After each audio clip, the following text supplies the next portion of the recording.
Bonjour à toutes et à tous. Lors de la Game Developer Conference à San Francisco, Google a mis le paquet et souhaite révolutionner l'industrie du jeu vidéo avec sa nouvelle plateforme de cloud gaming nommée Stadia. Mais plusieurs questions se soulèvent face à cette future plateforme de jeux vidéo à la Netflix, telles que des problèmes de latence, quelle bande passante requise, le prix, le type d'offre, mais aussi des jeux qui seront présents sur la plateforme. Ce qui est sûr, c'est que tout n'est pas encore au point, et donc je vous en parle maintenant.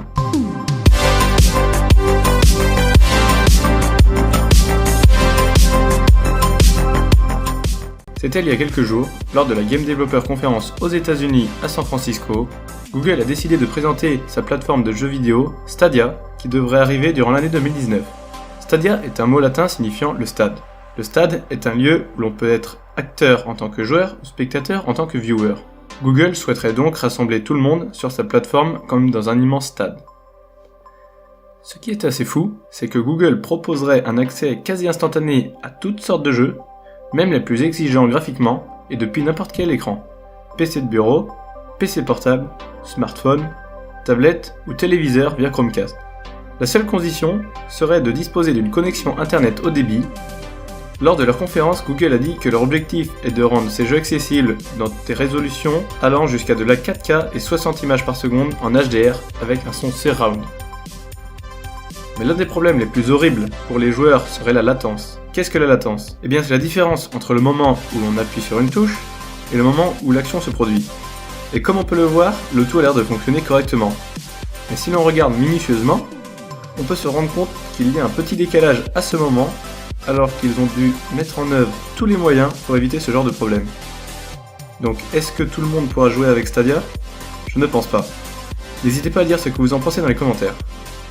Seulement, pour profiter des jeux dans de bonnes conditions, l'entreprise recommanderait une connexion avec un débit minimum de 25 Mbps par seconde pour jouer en 1080p et 60 fps. Pour de la 4K à 60 fps, il faudrait 5 Mbps par seconde supplémentaires, soit 30 Mbps par seconde, et souhaiterait mettre en place la 8K d'ici 2020.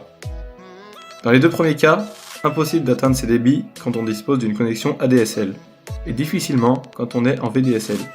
Autrement dit, pour le confort absolu, il faut disposer d'une connexion avec la fibre. Pour le moment, nous n'avons vu qu'une démonstration d'Assassin's Creed Odyssey et de Doom Eternal sur leurs appareils, mais Google a également annoncé la création de son premier studio de développement de jeux vidéo, Stadia Games and Entertainment, qui proposerait donc des jeux exclusifs pour Stadia. Cette nouvelle division serait dirigée par Jade Raymond, une productrice canadienne de jeux vidéo. La firme californienne s'entoure également de nouveaux partenaires pour ce service et a signé des accords avec des éditeurs de solutions utilisées par les studios de développement. Les leaders du secteur, tels que Unreal Engine, Unity, Havok ou CryEngine, sont bien évidemment de la partie.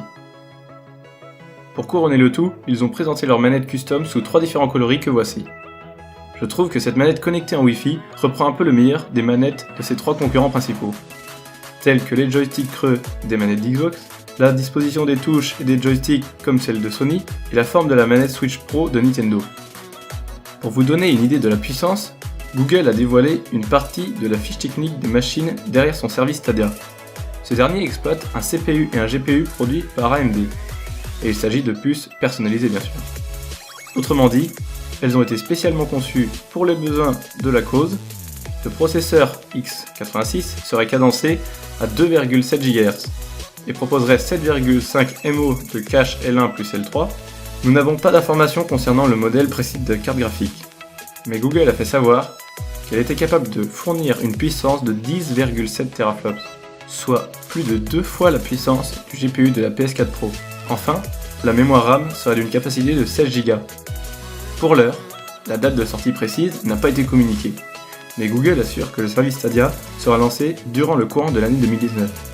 On ignore également, pour l'instant, le prix du service, mais aussi le modèle économique qui permettra de le monétiser. Il y a toutefois fort à parier qu'il sera accessible sous forme d'abonnement. Voici ce que nous savons de Stadia à l'heure actuelle, et je suis impatient de tester afin de pouvoir avoir mon propre avis. Nous sommes sûrement en train de vivre une révolution du jeu vidéo, et il serait intéressant de voir les réactions de ses concurrents très prochainement, tels que Xbox avec son xCloud. N'hésitez pas à dire ce que vous en pensez dans les commentaires, j'espère que cette vidéo vous aura plu. Si c'est le cas, vous pouvez me laisser un pouce bleu et vous abonner à ma chaîne en cochant la petite cloche. C'était Gameart, à la prochaine.